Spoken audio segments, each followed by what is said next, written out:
Welcome to the Transforming Trauma podcast. Transforming Trauma is presented by the NARM Training Institute. I'm your host, Emily Ruth, and I'm so glad you've joined us today. Hi, Transforming Trauma listeners. Do you want to join the international NARM community in support of trauma-informed care? If so, please consider joining us for the online NARM Basics training to become a NARM-informed professional. This is the Level 1 training in the neuroaffective relational model for helping professionals work with complex trauma. This professional training is designed to support those of you working with clients or populations dealing with the effects of adverse childhood experiences and complex trauma. This training is for helping professionals in a variety of fields, such as mental health professionals, substance abuse counselors, educators, doctors, nurses, other healthcare providers, coaches, and more. In this online training, participants will learn more about the changing field of trauma, a deeper understanding of the impacts of ACEs and complex trauma, and how NARM, one of the first models specifically designed to address complex trauma, can support professionals in the growing trauma-informed field. The next online NARM Basics training is starting in September 2022 and will run 1 weekend a month through December 2022. 60 continuing education units will be available for most helping professionals. Register now to reserve your spot. We hope you will join us in learning how to transform trauma. For more information and to apply to the online NARM Basics training, please visit narmtraining.com/online basics. Isaac Samuelson is a licensed professional counselor working in Chicago. He specializes in counseling for LGBTQIA adolescents and adults. He is currently working at Chicago Institute for Change and has also worked as a group therapist for the Second City's Improv for Anxiety group. Isaac completed a postgraduate fellowship at Live Oak and a clinical internship at Hartgrove Hospital. Before becoming a therapist, Isaac was an actor, improviser, and clown. And in this conversation, he shares how understanding human behavior was part of what drew him to the performing arts and eventually led him to the counseling field. Isaac brings with him the lessons he learned as a performer to help his clients address fear and strengthen their voice. Please enjoy my conversation with Isaac Samuelson. Hi, this is Isaac. You're about to hear me talk a bunch and say the word queer a lot. I want to mention that the word queer is not a universal term. It's a reclaimed term. Some people, like me, find great joy in the reclamation of this word, that it was once used to harm and now gets to be a source of identity and strength. Others have been too harmed by this word to feel good reclaiming it, and others still feel that because this word was used to harm LGBTQIA+ people, there's no reason to continue to use it under any circumstance. These are all valid and important perspectives to honor. And if you're curious what language the LGBTQIA+ loved one or client in your life wants to use, just ask. Asking what language reflects their identity takes the pressure off of you to get it right and empowers them to choose the language that speaks to their experience.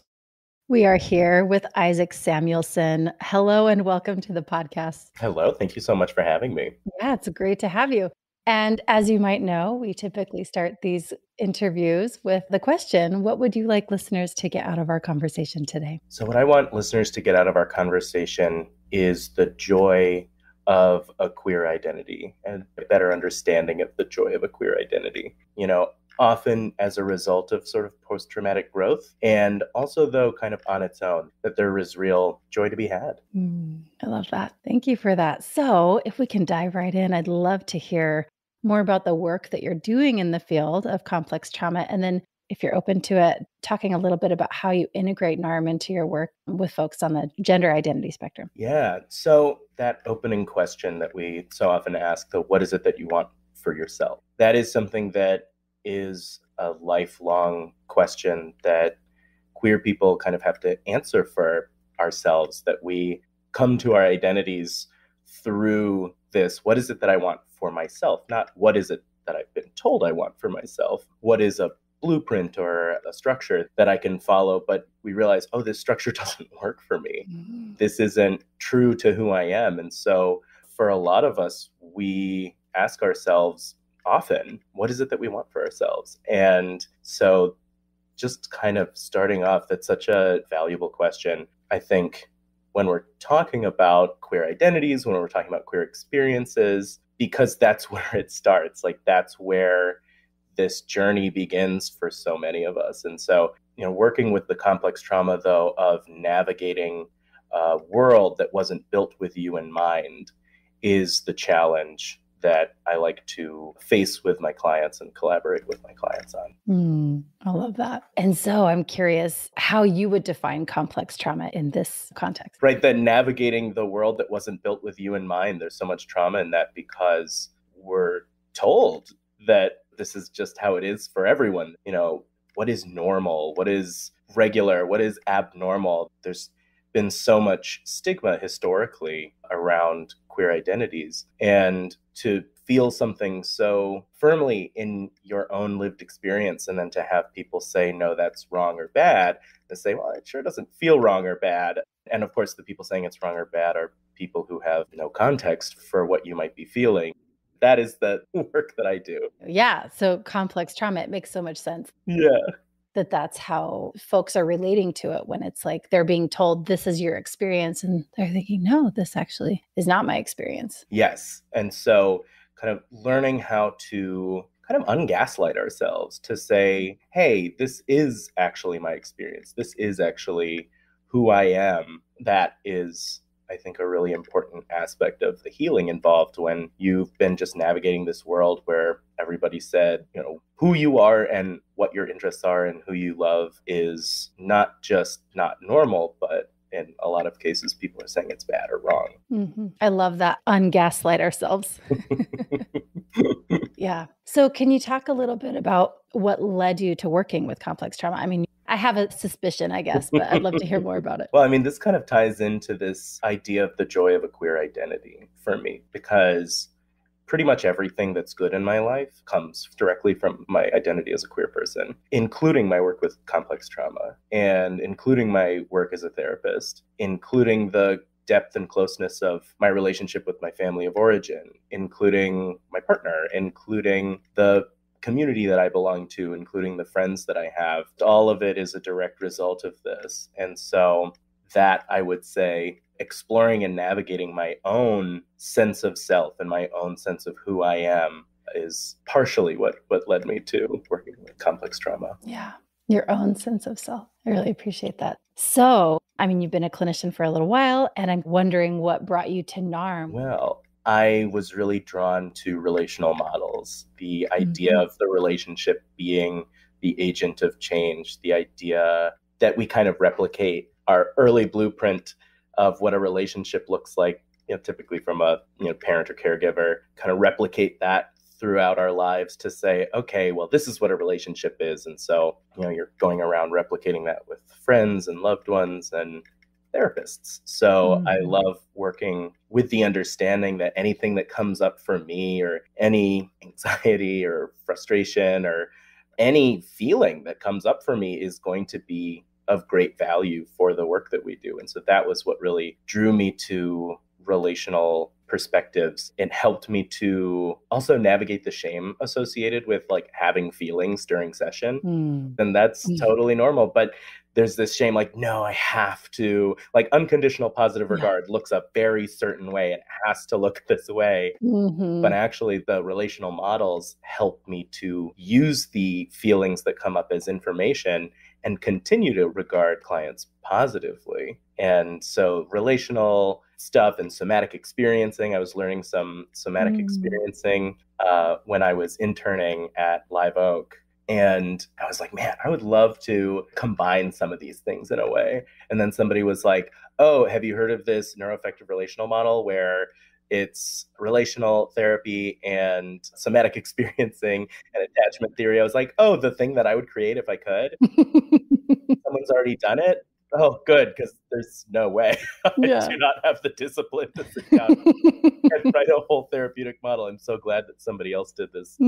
So it was the moment I heard about it, I said, oh, this is actually all of my interests wrapped into one. Combined together. And then I decided to do the training because I wanted to deepen my relationship with therapeutic orientation. I wanted to kind of couch myself in something. So I did that, and it's really been an awesome journey this last year. And I just realized I didn't even ask you, where in the world are you?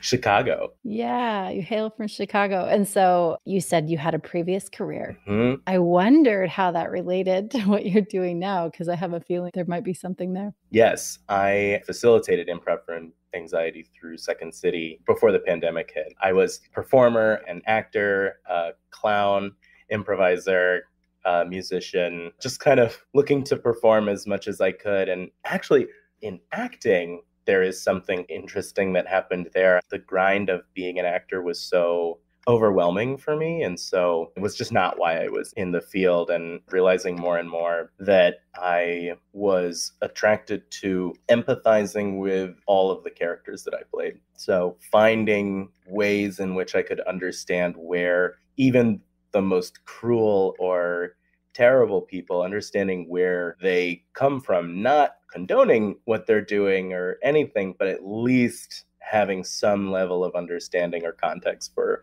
why this person is the way they are. And then when I was like, oh, that's why I like acting, gave me a little roadmap on what perhaps my career could be. Yeah. Oh, I so appreciate what you're saying here. You know, when you're in the character, it like creates space to have this empathy. And I can almost see like, gosh, if I can feel empathy for this person who's had this experience, maybe I can have some empathy for myself and my own experience. Like, oh, yeah.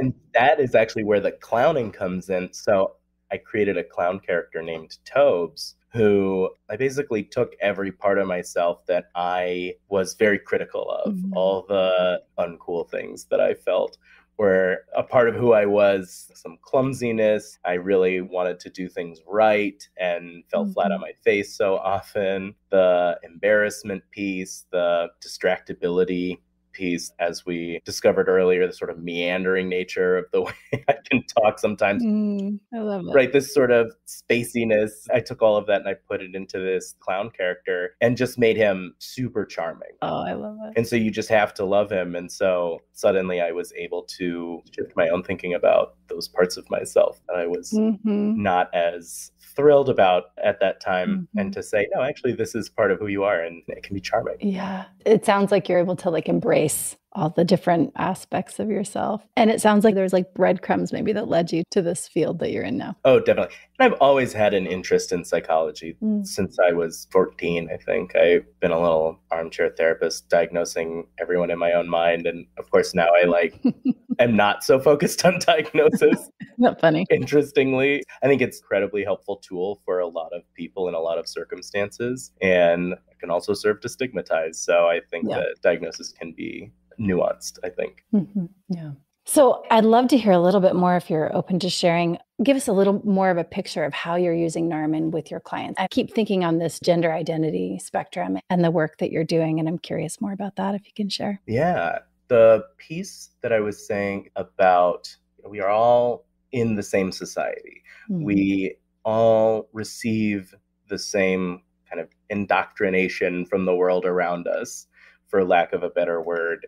We're kind of steeped in the values of whatever culture we belong to. And so queer people are also steeped in this, transphobia and homophobia that exists in particularly American society. And you got to do something with it.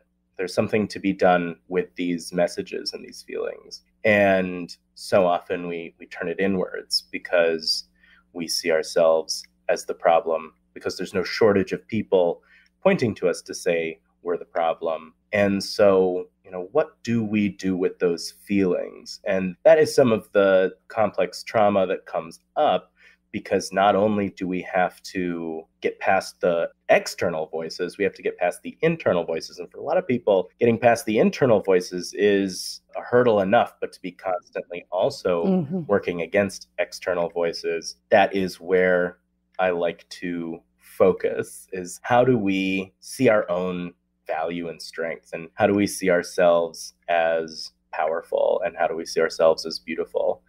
And that's where I get so much of the joy of the queer identity, because there's also this really pervasive myth around queer suffering that we had to suffer for our identities. Like, I didn't.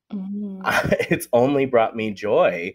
I am so privileged and so lucky to be in a family who embraced me. And yeah, there was some moments when I first began conversations about my identity, there was some jarred reactions, but ultimately these conversations led to this incredible depth that I have with the relationships in my family of origin. It's remarkable, and I like my family a lot, so maybe we would have gotten there anyways, but I know that these conversations really facilitated that. So I want to combat this notion that there has to be suffering for a queer identity, because that's also something that happens within the queer community itself, within LGBTQI plus folks. There is a gatekeeping that can be kind of a reaction to the stigma and the prejudice against queer people. And it's totally out of safety, right? It's, hey, I'm not just letting anybody in here. I've been hurt once or twice. So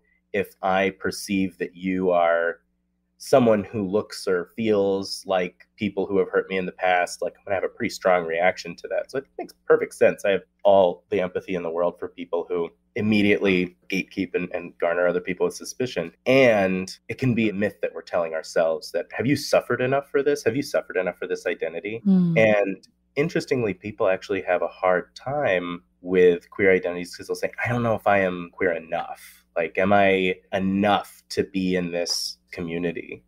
And again, that question also comes out of this deep caring for the people who have suffered so much for their identity.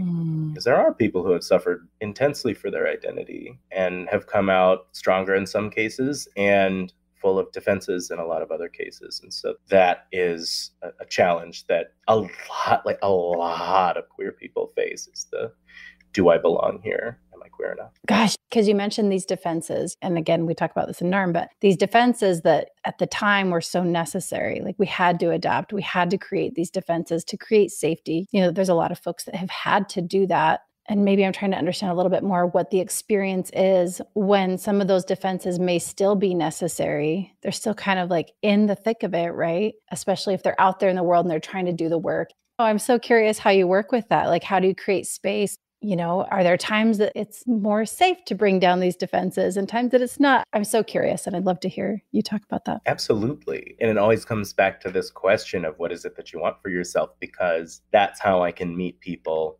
wherever they are. I work with some adolescents, and, you know, there's just kind of limited options for adolescents sometimes who don't have legal rights as an adult. That's just a real world factor. Something I like to talk about is, I kind of envision this cliff. There's this plateau, and you're walking along, and when you're going along the plateau, that is all of the real stuff that's going on, the actual real life limitations, the horrific, horrible bills that are being passed right now to attack trans children. These are limiting factors. These are real world limiting factors that have nothing to do with any defenses that you're putting up yourself, the oppression, all of these things. You know, that's the real world factors. And then there's a point where that drops off. And then there's a point where you take it on yourself and you start to internalize it yourself. And so what I'm looking for with clients is, like, where is that point? What is that intersecting point where the real world struggles that are not about your thinking, that no amount of changing your perspective, no amount of mindfulness, all of these things really valuable, and they're not going to change these real, very real things that are happening in your life.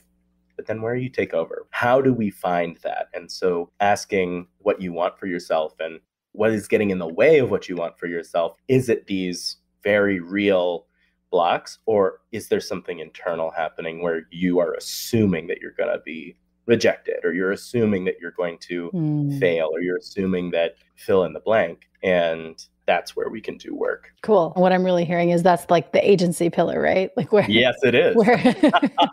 Where does agency come in here? Yes, exactly right. There's something about just where are you taking over that I think can be a helpful image. Because also there's this kind of wellness industrial complex piece of positive vibes only, only focus on the good and just change your thinking and everything is going to be fine. And that I think can be really dangerous when there's these very real pieces. And I think that's something that NARM does such a good job with, because that's so shame-based. The you should be grateful is ironically so shame-based, as opposed to looking at rid yourself of shame as you also examine some of the things that you are doing to protect yourself that may be working against you. Yeah.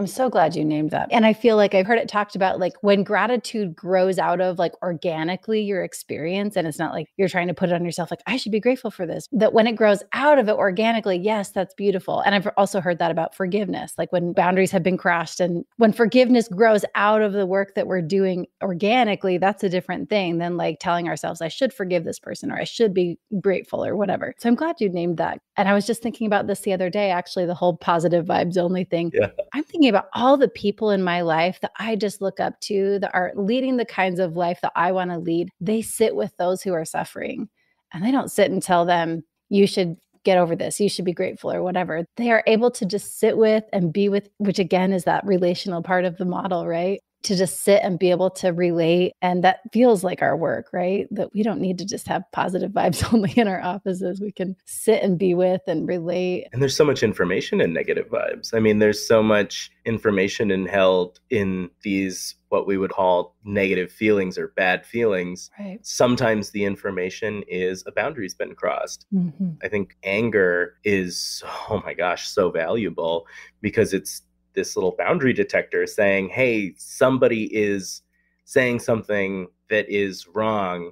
Now, it might be that you're wrong and you're feeling kind of defensive about it. And it might be that somebody has really crossed a boundary. And the only way that you can know that is to know your feelings back and forth, know what information is your feeling trying to tell you. I like to say that control of emotions is not pushing them down, because if you're pushing down your emotions as a reaction to them, then you're completely controlled by your emotions. Like you're beholden to pushing them down every time they come up. That is absolutely 100% controlled by your emotions. People who do the opposite of what their fear is telling you, you're completely controlled by fear, because you're just doing the opposite.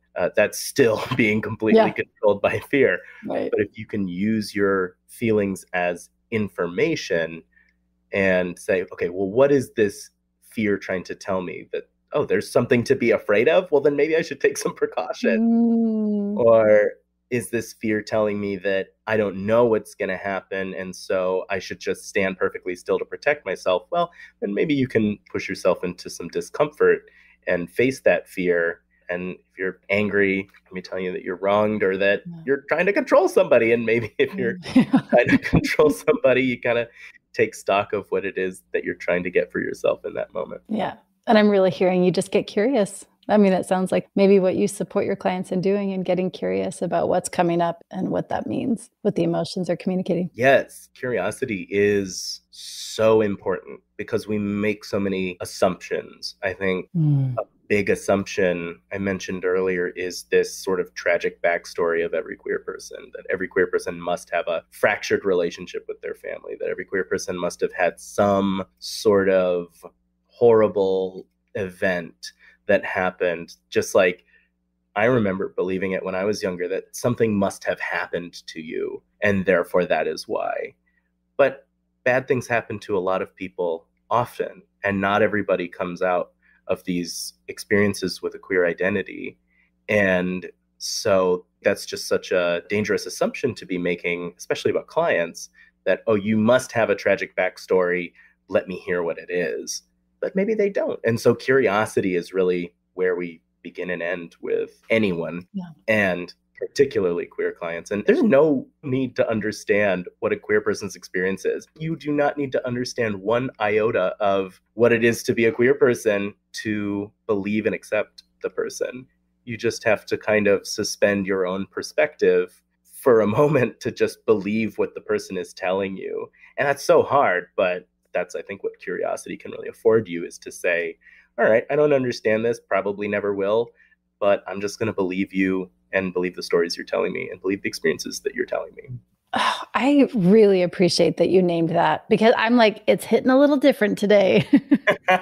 Like, that's so true. I don't have to fully understand. And I think so often it's like, I want to understand. I want to wrap my head around it. And the reality is, a lot of times I'm not going to understand, but I don't have to. Yeah, you can approximate it by just believing people when they tell you what their experiences are. It works pretty well, maybe not in a way that you can champion for that person. They're still the person who is going to understand their own experience best. So you don't want to sort of take the microphone from them, so to speak, to say, no, I do understand. But the suspension of your own perspective to just believe people can help with that understanding piece. I think people just get really stuck on, wanting to understand, wanting to empathize, but just having a difficult time understanding or empathizing. One tool, though, that I think is really fun to ask cis people is, how do you know that you're a man or a woman without identifying any body parts, focusing exclusively on your self-knowledge? What is it that tells you that you're a man or tells you that you're a woman? Because I'm speaking to cis people, of course, I'm not including non-binary people, because we have asked ourselves this. How do I know that I'm a man or a woman? What is it in my experience of myself?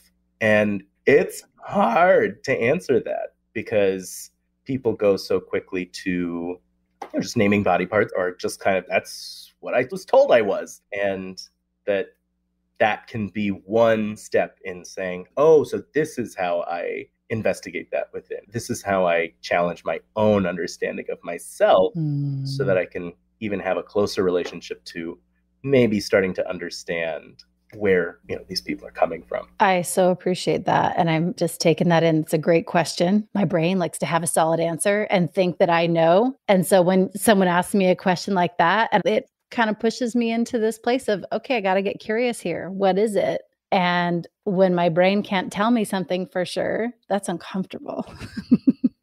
Very. And then you start going to other things like, well, I'm a guy because I like cars and stuff. And it's like, women don't like cars. I was unaware that we go to these sort of stereotypes that we have set for ourselves, like sports, right? There's no women's sports leagues, I guess. So.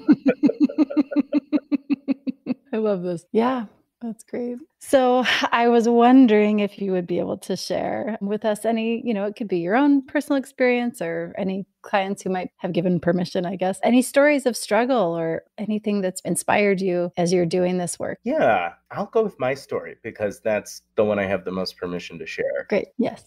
I had this just sort of understanding of myself that there was something different. And in high school, I was largely attracted to women. Then all of a sudden had an attraction to a man and was like, oh, okay, that's what this feeling is.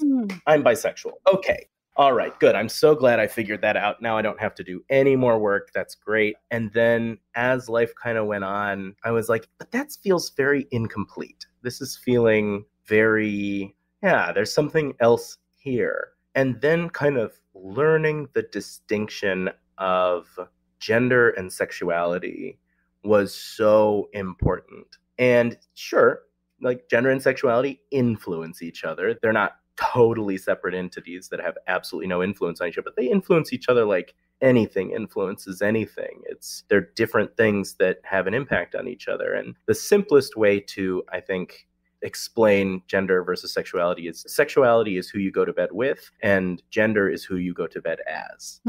Hearing that and understanding that, I was like, oh, because when I came out in high school, I was like, oh, good, I get to wear tight shirts and paint my nails and, be pretty sometimes. And that's what I was so excited about when I came out. There was maybe a little less about my sexuality and much more about my gender. And it's, of course, a little longer of a story than that. I'm realizing that I told it in this very simple, straightforward, flowery way, but actually there was a lot of pain in this. There was a lot of, oh my gosh, if I don't know who I am within myself, what is going on with me? Like, how am I walking through this life having no idea who I am? Like, that's messed up. And I felt like I went through like 3 or 4 different puberties and that's rough. Going through the first time was hard enough. you have to go 3 more. Oh my gosh, just to kind of get to a place of like, oh, Yeah. the interesting part for me is I just kind of am like, yeah, I'm just me. I am not terribly concerned about labels or identity for myself because that's going to change. That's fluid. That, every day I have a different relationship to myself. If it's sunny or if it's rainy, and I think everyone does, right? That we wake up with a different relationship to our day, with a different relationship to who we are in that day. Maybe you didn't drink coffee first thing, and so you have a small migraine, and that's going to change the way you relate to yourself. I think the same can be sort of true of gender and sexuality, that it isn't so fixed. We change our relationship to that all the time. And I have just gotten to a point now after 3 puberties that I am just like, okay, I don't want to go through this again. I'm just going to accept that I relate to myself differently sometimes, and I'm just going to have to sit with that and be really excited about it. Actually, it offers an awful lot of freedom. There's an awful lot of freedom in not having to identify exactly where you might fall somewhere. Oh, I so appreciate you naming that. And I'm thinking about how, in my own NARM sessions, when I'm in the client chair, one of the words that I often say, when my therapist asks, what is it you want for yourself? I say freedom a lot of the time. Yeah. And so this piece that you're sharing, like creating space for however we're going to relate to ourselves, that there's freedom in that. And, this piece of like, who do we take ourselves to be? And as we start to unlearn some of what we realize isn't how we really experience ourselves. Yeah. I'm just hearing you say that you're creating space for a lot of different ways of showing up in the day and how you relate to yourself. Yeah. And that's what it is. It's creating the space that is such a challenge because we really love to organize things. We really love to categorize ourselves. We really like a firm sense of understanding of where we fit in the world. And all of that is sort of narrowing. How do I narrow this down as much as possible? Where I see where are my opportunities to expand? Where can I expand myself to today? Thank you so much for sharing that. Yeah, my brain is like clicking in a different way right now. I feel like we're going to get off this interview and I'm going to be thinking about it for a few days now. I just really am appreciating what you're sharing here. I really appreciate that. Yeah. What you've learned in your process specifically around this complex trauma piece. And I know you said, you have a great relationship with your family and in a lot of ways, but then I also heard this piece of like, there was some pain there. So I'm curious how that's helped you, if there's anything that you'd like others to know around that process for yourself. Yeah. So I think this actually is a really good segue into a statistic that I really wanted to get into. Okay, great. Sure. So I'm so happy you asked this. And it's a hopeful one. It's that one supportive adult in a queer child's life cuts their rate of suicide attempts in half. One supportive adult, one single. That's all it takes to counter some of the programming that we've gotten. And I just know that to be true so fully that when you know that you have this support, when you know you have this person in your corner, it makes the hard parts easier. And that was never a question in my family. That was always clear. I always had people in my corner.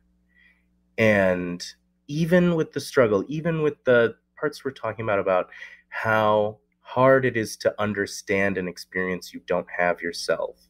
We talk a lot about circles that I belong to about the impact being the important thing and the intention being very secondary, which is true. And in support, sometimes the intent can really matter and show, particularly with this one supportive adult piece. And so that was just always clear. There was always this understanding that I was supported and loved. So I think that is something that can be part of the process, and also to really take some weight off of your shoulder if you're just trying to do and say the right things. The effort to do and say the right things can come from a couple of different places.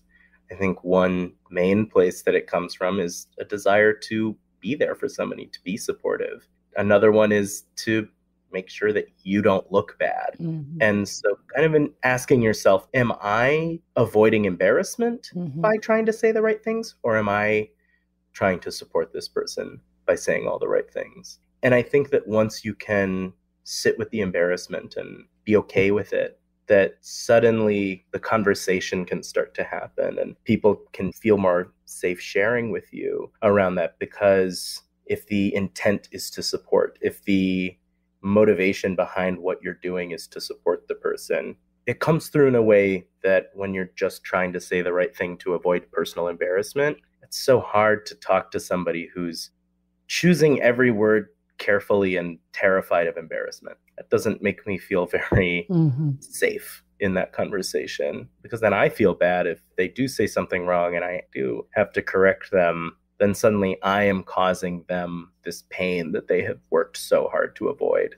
And that's where a lot of times people will come in and be like, oh, I'm so sorry. Oh gosh. Oh, I don't know why I said that. I'm so sorry. Oh my gosh. When we have that reaction, the people who are on the receiving end of that apology suddenly feel a pressure to say, no, it's fine, even when it's not. And so how do we just say, oh my gosh, I made a mistake. I apologize. Move on, to show the person that we're there for them, not to protect our own selves from perceived to someone who is prejudiced, that taking the focus off of ourselves in those moments to be a support for people, I think can be really helpful. Yeah, I really appreciate you just sharing more about this, because I imagine I'm not the only listener who's taking this in. And if you're an adult in the support role, it's a lot to think about, a lot to consider. And I just really appreciate you sharing that. And that statistic, it's like heartbreaking and really hopeful at the same time. Yeah. And the heartbreaking part is that the opposite is also true. Right. That when a child feels abandoned with no support, that can really add to a person's suffering, that can really add to a person's struggle. And kind of asking yourself, like, who do I want to be in these people's lives? Do I want to be that supportive adult, or do I want to add to the suffering? This has been such a great conversation. Thank you so much, Isaac. And I just wonder if there's anything else that you feel needs to be said that feels kind of left over that you'd like our listeners to hear. Yes, and also a positive thing, because unfortunately, the one thing I do want to say is thinking about some of these bills that are set to pass, where offering gender affirmation care to adolescents is, being looked at as felony child abuse, and that science tells us that the opposite is true, that conversion camps and not embracing your child is actually what causes more harm. And that people kind of saying, if I had to make a permanent decision about myself when I was 4, I would have made a terrible choice. I was playing with whatever, when I was 4, I didn't know what I was talking about. But you knew you were a boy, or you knew you were a girl when you were 4 or 5, playing with those dolls, not knowing how the world worked. You knew who you were in relation to the world. And so do these kids. So do these children. They know who they are in relation to the world. And the more we can support those kids, the better. And so just really wanting to also raise some awareness about some of these really horrific bills that are being put out there and presented in some of these states around the rights of trans people to access healthcare is really distressing. And in fact, most gender affirming care is done for cis people. Most people who are prescribed hormones, for instance, are cis people, whether it's going through menopause or aging or other kinds of medical necessities for this gender affirming care. That's the bulk of it. So that's sort of just general information that I wanted to be sure was clear and was out there. But I do want to end on something much more positive. And just the way I see my own queer identity and the queer identities with the people that I come in contact with, there's no unifying story. There's no unifying experience. Everybody has their own unique perspective. Everybody has their own unique story. And it's just so cool, because I think one of the main benefits of a queer identity is this outside of the norm thinking. We are the culture creators. We are the people who push things forward, thinking of art and music, and fashion and all this stuff that brings us joy so often stems from queer communities. I won't take entire credit for all the things that are great in life. A lot of it. But a lot of it, right? So that's the note I want to end on, is that I really want people to see the inherent value of queer identities, not just because you overcome something traumatic, not just because you're strong and resilient, and creative and thoughtful and Yeah, so I just want to leave y'all with the joy of a queer identity. What a joyful way to end. Thank you so much. Of course. And if you could share with us, how can people find you, especially if they're in the Chicago area? Yeah, so I work at the Chicago Institute for Change. That's where I work. Great. You can see me on the website there. That's where I can be found. And yeah, I'm in the Chicago area. Maybe you'll see me clowning around as Tobe someday too. I love it. And we'll put some links to your website and other things in the show notes so folks can get in contact. This has been so great. Such a fun conversation. Thank you so much, Isaac. It's been a pleasure. Of course. Thanks so much, Emily. Thanks so much for joining us for today's episode. To find more about our guest and their work, check the show notes or visit us at narmtraining.com/transformingtrauma. Hey, Transforming Trauma listeners. Please join us starting in September for our online NARM Basics training to learn how to transform trauma. This training is available for helping professionals working with clients or populations dealing with complex trauma. Now more than ever before, it is essential that we learn how to resolve complex trauma and support post-traumatic growth.